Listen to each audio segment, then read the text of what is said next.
যখন বদরের যুদ্ধে যায়, সে কাবা ঘরের গিলাফ ধরে বলেছিল, আল্লাহ, আমি এবং মুহাম্মদ সাল্লাল্লাহু আলাইহি সাল্লাম, আমি এবং মুহাম্মাদের মধ্যে যে ভ্রান্ত পথ এবং মতের মধ্যে আছে তাকে তুমি ধ্বংস করে দাও। ঠিক কিনা?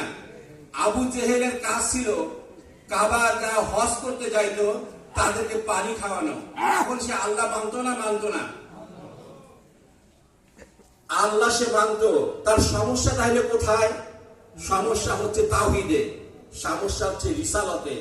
আল্লাহ, আবু জেহেল মানতো না ইনিল হুকমু ইল্লা লিল্লাহ, আল্লাহ সকল ক্ষমতার উৎস। ঠিক কিনা?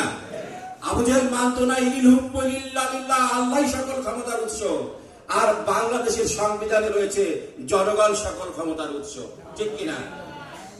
আর আবু জেহেল মানতো না রিসালাত, আল্লাহ রাব্বুল আলামিন যে আল্লাহ রাসূলুল্লাহ সাল্লাল্লাহু আলাইহি সাল্লামকে রোজ রিসালাত দিয়ে পাঠিয়েছেন এবং তার উপরে যা নাযিল করেছেন এই যে সে মানতো না। ঠিক কিনা?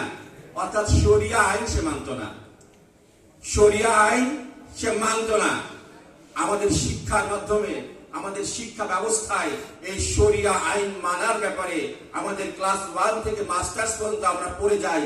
এখানে শিক্ষা ব্যবস্থায় আল্লাহ রসুলকে মানার কোন শিক্ষা আমাদেরকে দেওয়া হয় নাই। ঠিক কিনা?